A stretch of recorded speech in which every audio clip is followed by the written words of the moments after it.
The first shot is a satellite view. Rows of manicured suburban homes glitter in the afternoon sun. But one plot, wide and barren, lies empty. My farm. A low drone hums as I pace its perimeter, boots kicking up dust. They can't just erase history. I mutter. It was supposed to be mine. 3,500 acres handed down for generations. But last week, a notice arrived. The HOA had legally sold it off overnight to some shell corporation I'd never heard of. My chest tightens. My life, my identity, swallowed in bureaucracy. I return to town, passing the pastel houses with their perfect lawns, neighbors waving obliviously. My lawyer, a sharp-tongued woman named Denise, is waiting in the cafe. She slides a stack of papers across the table.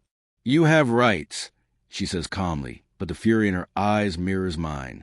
They overstep, but it's complicated. I sip coffee, watching the reflection of the street in the window. There's a man across the way, tall, in a gray suit. His face disappears behind a newspaper before I can see his eyes. Suspicion prickles my skin. Later at home, I start piecing together HOA meeting minutes, property records, and emails. Every line reeks of deliberate obfuscation. And tucked between innocuous entries, I find a small notation. Farm sale, approved 12/23. No signature, no quorum, just a line that obliterates my life. The phone rings. Unknown number. I answer. A smooth, cold voice says, "You can't stop what's already done." Click. Silence. I stand in the middle of my living room, walls lined with photos of the farm, the golden wheat fields, the barn that creaks in the wind. Someone has already decided its fate. And suddenly I realize, if they can take my farm without consequence, no one's safe. Outside, night has fallen. The suburban street is silent. The only light a flickering street lamp. Shadows stretch like fingers toward the houses. My gut twists. The intrusion isn't just legal, it's personal. And it's just the beginning. I walk to my barn, flashlight in hand. Dust motes swirl as I open the main door. There's nothing here yet. But in my mind, a plan is already forming, methodical, meticulous. Every HOA member has a house. Every house has value. Every detail has a loophole. I close the barn door, the metal echoing like a starting gun. Tonight, the calm is deceptive. Something larger is moving, and I am no longer the passive victim. I am awake. I am aware. And I am ready. I start with the HOA records, tracing every board member's property, every mortgage, every violation notice. I move like a shadow through public offices, scanning deeds, capturing digital copies. Every step is deliberate. At a quiet diner, I meet a former HOA treasurer, now retired and jittery. They thought no one would check, he murmurs, wringing his hands. It's all connected. They've been consolidating assets, selling off farms, properties, everything they can. I nod, taking notes. My mind is already running several moves ahead. And who's overseeing this? I ask. He shrugs. They call themselves a council. But there's always one pulling strings. Back at home, I assemble a wall of evidence. A grid of maps, photos, invoices, and emails. Each line of text sharpens a conspiracy. The HOA isn't just corrupt, it's predatory. And their overreach grows bolder daily. At night, I begin testing legal loopholes. Small moves first. Temporary injunctions, minor liens, recording discrepancies. I whisper to myself, every house has a weakness. Every title has a flaw. A shadow outside my window catches my eye. Someone's watching. I feel their presence, calculating, testing. The calm of suburbia is a mask. The danger is closer than I imagined. Then a breakthrough. Hidden clauses in the HOA charter allow members to rescind sales if misrepresented or if notice isn't properly posted. It's small, but it's leverage. I smile coldly. The hunt isn't one-sided anymore. I start sending discreet letters, anonymous, meticulous, hinting at the missteps in every member's property record. Fear begins to creep into the perfectly landscaped streets. One evening, my laptop pings. An unknown device is attempting to access my network. My pulse quickens. They know I'm investigating. They've noticed me. I step outside, looking over the neighborhood from my farmhouse edge. Lights glint from windows like watchful eyes. The calm tension is electric. The enemy is smart, cautious, and relentless. But so am I. I sleep lightly, dreams haunted by ledger lines and property maps. Every morning, I wake with a clearer understanding.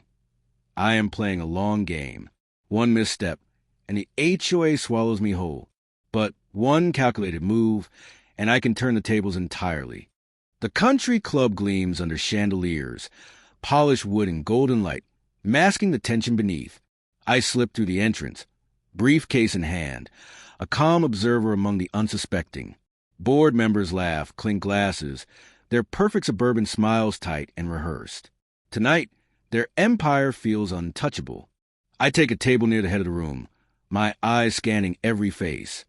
The HOA president with his arrogant gold tie, the treasurer nervously adjusting her pearls, the quiet lawyer in the corner who helped orchestrate the farm sale. Every detail is cataloged in my mind. The plan has been rehearsed, every contingency accounted for. The president raises his glass, voice smooth. "To community and trust," he says. Glasses echo in polite chorus. Trust. The word tastes bitter in my mouth. I stand slowly, drawing attention without panic. "Ladies and gentlemen," I say, my voice steady but carrying through the room. Silence hits like a shockwave. All eyes on me. There are some discrepancies in your records that demand immediate attention. I open the briefcase and roll out a small projector. Deeds and signed contracts, hidden clauses, each one splashed across the grand screen. Faces blanch. Whispers ripple through the room. The president's confident smile falters, a flicker of panic in his eyes. I begin walking the room slowly, methodical. These sales were illegal, misrepresented, executed without quorum or proper authorization. Each slide hits like a hammer, each line of evidence undeniable. Board members glance at each other, mouths moving silently. Fear creeps into their carefully crafted poise. Then comes a twist. I drop notices for every member's property. Temporary liens, preemptive injunctions. Chaos erupts. Chairs scrape. Champagne trembles in trembling hands. Security approaches, but I remain calm. I've anticipated every move. Exits mapped, allies in place, authorities already en route. The president lunges toward me, desperation making him reckless. "You can't do this," he shouts. "Yes." I reply evenly. "I already have." I sidestep, slipping a copy of the final injunction into the hands of a nearby officer. Cameras in every corner capture the moment, evidence beyond dispute. In minutes, the gala transforms from celebration to spectacle. Authorities secure the room, confiscating documents and verifying records. Members' faces pale, reputations crumbling under public scrutiny. I watch, calm but fierce, as the man who stole my farm unravels. His power evaporates in real time, the empire of lies collapsing like a house of cards. Outside, the night is quiet. The country club's grand doors swing shut behind me. I breathe the cold air, victory tempered by vigilance. The public knows the truth. The HOA is exposed. But as I glance back at the windows, shadows shifting behind curtains, I feel the faint stir of a greater threat. Tonight, the farm is avenged, the villains humiliated. But the game is not over. The real adversary, the hidden puppeteer, is still out there, watching, waiting. And I know the next move will be mine. The town feels quieter now, but not peaceful, like a wound that's stitched but still tender. Headlines line the newsstands. HOA corruption exposed. Farm restored to owner. Suburban scandal rocks community. I walk past them unhurried, the crisp morning air carrying a faint scent of wheat from a reopened farm. Neighbors wave cautiously as I pass. Gratitude, awe, and a hint of fear glint in their eyes. "We couldn't have done it without you," one says. I nod, but the words feel hollow. Justice is temporary. Vigilance is permanent. I've seen what happens when power goes unchecked, and the lesson lingers like smoke in my lungs. I return to the farmhouse, the golden fields swaying like waves in the breeze. For a moment, The world feels restored, ordinary again. The barn door creaks as I push it open, sunlight scattering across dust motes suspended in the air. This is mine. Mine again. But the sense of ownership is tempered by memory, the memory of how easily it was taken. In my office, I organize files, maps, emails, and legal documents, a fortress of proof against any future betrayal. Each folder is a reminder. Power must be earned, watched, and challenged. I sip whiskey, letting the warmth steady the tension in my chest. I won, yes, but the shadow of what's still out there creeps in at the edges of my mind. And then the notification arrives. Secure, anonymous. For words, you're not alone. My stomach tightens. The words are simple, but their weight is immense. Whoever orchestrated the HOA's empire, the true puppeteer, remains at large, invisible and calculating. I glance out the window at the suburban sprawl, lights twinkling like distant stars. Everything appears calm, orderly, but I know better. The calm is a mask, the order an illusion. Someone is watching, studying patterns, waiting for the next mistake. I check the farm's perimeter cameras. Nothing unusual, yet instinct nags. A shiver runs down my spine.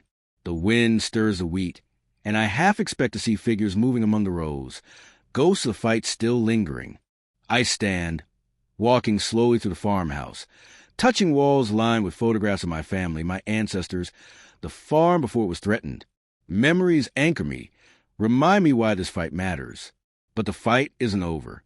Not really. It's simply entered a quieter, deadlier phase. Outside, the sun dips behind the horizon. Shadows stretch, long and deliberate, like fingers reaching across the land. I watch, alert, calculating, knowing that one day the game will return to the daylight. Until then, I wait. The screen fades to black, leaving the audience with one lingering thought. The suburban nightmare has ended for now. But somewhere in the shadows, the true enemy smiles, patient, unbroken, and ready. And I will be ready, too.